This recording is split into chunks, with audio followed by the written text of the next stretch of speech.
مخالف تو وہ ایسے موقعوں کو ڈھونڈتا ہے، وہ تلاشتا ہے کہ ایسے موقع ملے جس پر ہم اپنی بات کو اٹھائیں اور پھر اسی کے پکش ہوتے ہوئے وہ زیادہ کچھ بات کہے جاتے ہیں۔ یعنی یہ سمجھیے کہ ان کے جے بھیم، جے میم اور اسی طرح کے جے ہند بھی کہا ہے، جو 2019 کی آپ ویڈیو سنیں گے، جے ہند بھی کہا ہے، اس میں نہیں کہا۔ تو اس طرح کی باتوں میں کوئی آپ کو وواد نہیں جھلکے گا اور نہ مخالف کو موقع ملے گا کہ آپ پر طنز کسے۔ لیکن جب اس طرح کے جب نعرے ہوئے تو اس میں اپنے بھی بہت سارے لوگ ہیں جو اس بات کو ناپسند کرتے ہیں کہ حقیقت میں انہی چیزوں سے ہندوتوا کا بڑھاوا ہو جاتا ہے کہ بھائی غیر جب یہ سمجھے گا کہ وہ ایک اکیلا تنہا اس طرح کی بات کہہ سکتا ہے تو وہ بھی یہ سمجھیں گے کہ ہم ہندوستان میں رہ کے ہم اس ہندو کو راشٹر کیوں نعرہ کیوں نہ لگائیں، تو ان کے حوصلے بھی اس پر بلند اور ہو جاتے ہیں۔ تو کہیں نہ کہیں ایسی باتوں سے جو آپ بہتر میسج تو سمجھتے ہیں کہ جوش میں آپ یہ بات کہہ گئے اور بات بہتر لگی، لیکن مخالف جو ہوتا ہے وہ تو انہی باتوں کو چارہ ڈھونڈتا ہے، یہی ان کا مواد ہوتا ہے۔ وہ یہ تلاشتے ہیں کہ اسد صاحب کی طرف سے ایسی کون سی بات آئے اور ایسے باتیں آئیں تو ہم اور اس کو بڑھاوا دے کر اور ان پر مصیبت کھڑی کریں۔ اور تمام طرح کی جیسے باتیں آ رہی ہیں، بی جے پی نیتاؤں کی طرف سے ٹی وی بات آئی کہ اتنی ان کی فکر ہے تو فلسطین چلے جائیں، ان کی اتنی چنتا ہے تو وہاں جا کر چلے جائیں اور وہاں اپنا مسئلہ حل کریں، یہاں بیٹھ کر کیا ہوگا۔ تو اس طرح کی باتیں بھی مخالف سے آتی ہیں۔ تو ظاہر سی بات ہے کہ اگر دیکھا جائے، اپنا پکش اگر رکھا جائے، درمیانی موقع ایک چیز ہوتی ہے، موقع محل، کہاں کون سی بات کہنی چاہیے، یعنی وہاں یہ محل تھا اس بات کو کہنے کا، تو ظاہر سی بات ہے کہ یہ وہ محل نہیں تھا، وہ جگہ نہیں تھی کہ جہاں بات کہی جاتی۔ کہیں نہ کہیں ایسی باتوں سے اپنے ہی لوگ مصیبت کا شکار ہو جاتے ہیں، پریشانیوں کا شکار ہو جاتے ہیں۔ تو اس لیے جو باتیں کہیں وہ بہت بے باکی ہے، دلیری ہے، اور بھائی ہر شخص کی زبان بھی نہیں چل سکتی اس طرح، تو اس بات کی تو خوشی ہے، لیکن ہم یہ سمجھتے ہیں کہ بھائی بیرسٹر ہیں، ہمارے اسد صاحب ہیں، اور جب مخالف پھر ان پر وار کرتے ہیں تو ہمیں بھی تکلیف کہیں نہ کہیں مخالف جو ہوتا ہے وہ نگیٹو اور منفی چیزوں کو ڈھونڈتا ہے، وہ مرچ مسالے والی چیزوں کو تلاشتا ہے کہ ایسی چیزیں ملیں اور ہم اس پر کیچڑ اٹھالنا شروع کر دیں۔ تو اس لیے ہم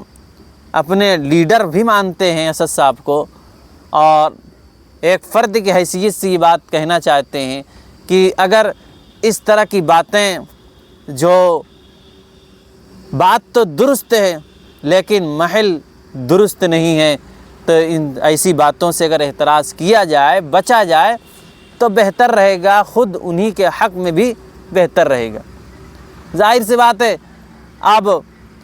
ان پر جب بھی کبھی ڈیبیٹ ہوگی، کبھی بات آئے گی تو وہ اسی کے جواب دہی میں میڈیا والے انہی کے پیچھے پڑے رہیں گے، اس کو آپ نے کیا کہا، کیوں کہا، آپ کیا سمجھتے ہیں، آپ نے فلسطین کا نعرہ کیوں لگایا، کیا سمجھ کے لگایا، تو اسی کے جواب میں یعنی جو ہم اپنی کہی ہوئی بات ہے ہم اسی کے پیچھے پڑے ہیں، اسی کو سلجھانے میں پچھلا مسئلہ۔ یعنی آگے بڑھنا ہے تو ہمیں